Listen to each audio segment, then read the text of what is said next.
Hello, and thanks for tuning in again to PSLabor Talk. I'm your moderator, James Bishop. With me in the office here is Rick Torres, the CEO of Permanent Solutions Labor Consultants. And calling in from Florida, we have Ronaldo Velasquez, a labor lawyer with Ford Harrison in Florida, and Suzanne Geimer, a nurses' rights activist based in Southern California. Ray, Suzanne, how are you today? Good. How are you doing, James? Oh, we're doing great. It's nice to have you guys on. Well, today we're going to be talking about right to work, and we've been seeing a trend in right to work recently. We've seen Indiana become a right to work state. Just very recently, Michigan became a right to work state amidst quite a bit of controversy, and there are definitely some other states considering similar legislation. So unions, when you hear the unions talk about right to work, they paint this picture of gloom and doom, lower wages, higher unemployment, less job security, and then you have the supporters of right to work on the other end talk about the higher increase in wages, more jobs. It seems like we're getting some mixed messages here for either side of the field. So I want to address from an employer's standpoint here, what does it mean as a business owner, large or small, to operate in a right-to-work state versus a closed shop state? And I'm really directing this question more at Ray and Rick here. But Suzanne, if you have any insight, feel free to chime right in. Mm-hmm. Go ahead, Ray. Sure. I'll tell you what, James. I think from a very basic perspective, the right-to-work laws essentially mean that employees have the ability to work without necessarily having to pay union dues or become a union member. And I think in its most basic format, that's what it means. But on a much larger scale, employers need to be sure that with respect to the right-to-work legislation in their particular state, that it applies to private sector employers as well as public sector employers, because sometimes the laws differentiate or are more heavy to one side as opposed to the other. I think a good example of that, as a matter of fact, is Wisconsin, which, if I remember correctly, is more geared towards public sector as opposed to the private sector, as opposed to Michigan with the recent legislation there, in Florida, which applies to both private and public sector employers.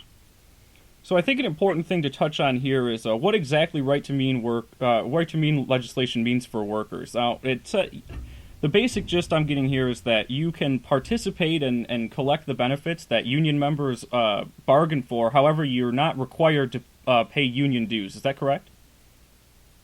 In a nutshell, I would say that is correct. And with respect to what does it mean for a large or small business, to be quite honest with you, I think in right-to-work states, employers need to be even more vigilant than in states where the law does not exist.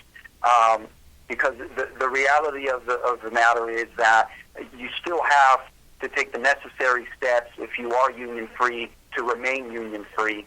And if you do get a union that gets into your workplace and your organization, you have the concern from the employee's perspective that are in right-to-work states that they take the attitude of, well, who cares if the union gets in? After all, I don't have to be in it if I don't want to. So it's a bit of a dangerous attitude to have to deal with from an employer's perspective. So the way I look at it is that if you are in a right-to-work state as an employer, you should be even more vigilant than if you're not. Yeah, and Ray, I agree with you 100%. Also, a lot of times employers have the misconception that if they're in a right-to-work state, they don't have to deal with the union. And irregardless whether a member is required to pay dues or not, management still has to deal with the union if the union's in there. They still have to go through all the steps. They still have to negotiate. They still have to go through all the processes. If it was a closed shop state, it makes no difference. Sure, Ray, you had mentioned that, it kind of took the weight off of the decisions from the workers there. They don't have to pay the dues, so their mindset there might shift to, well, I've basically got nothing to lose if the union comes in because I get to reap the benefits and not pay the dues. But I think what employees lose sight of there, is that they will still have to go through a union rep whenever they want to achieve something with their employer, any kind of progress in the workplace. So, Suzanne, I know that was a big sticking point for you when deciding whether or not to invite the nurses union into any of your facilities, and I know you campaign against that now.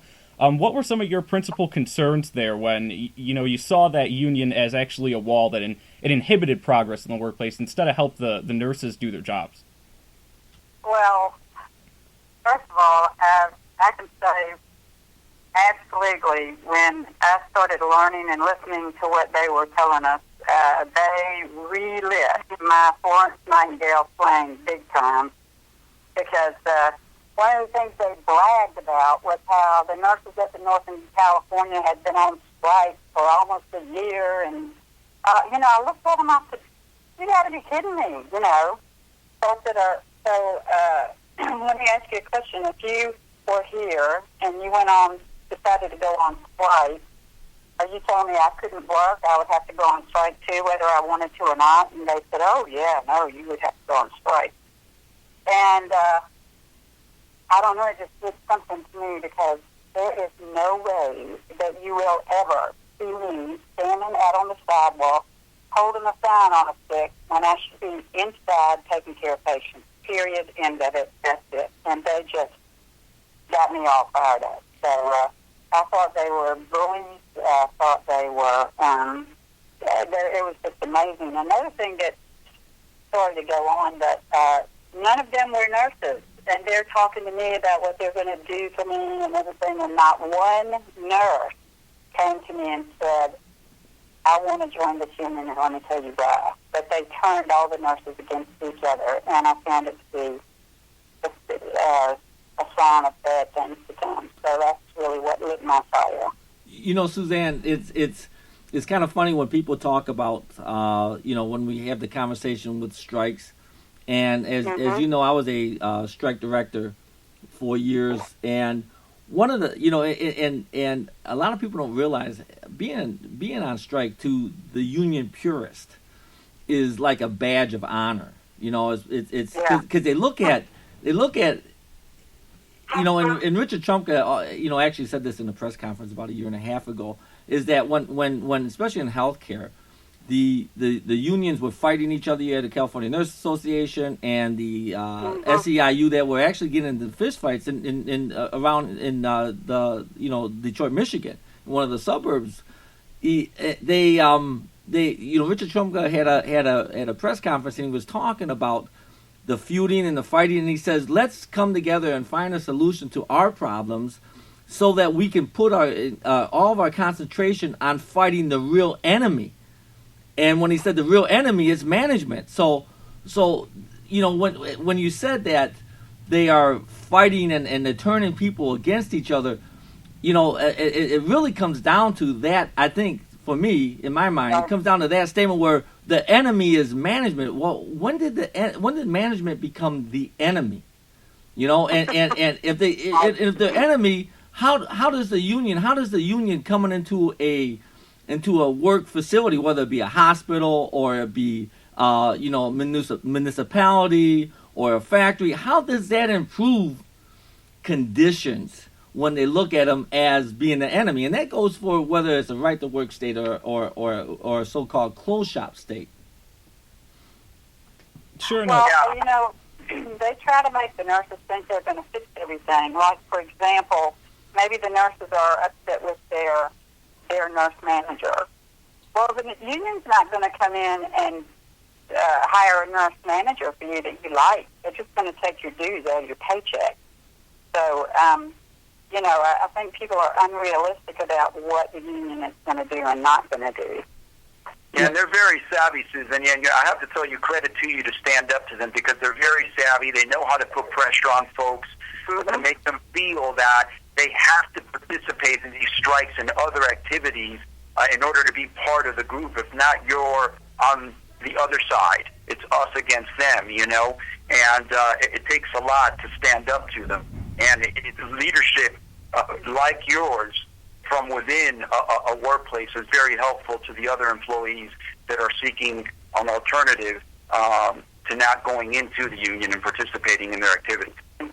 Ray, a story to tell you and our listeners is that when I first met Suzanne, she was, they were putting really using high pressure tactics on her, and in fact, she was a one man. I call it a 1-man army, or 1-woman army. I'm sorry, Suzanne, but she was out there speaking her mind, out there doing everything she could to educate nurses in the areas where she was working, and just the bravery of this lady just surprised me. But they were using every tactic, having people try to physically intimidate her, verbally abuse her, and she never blinked and she stood up. But how many people across the country?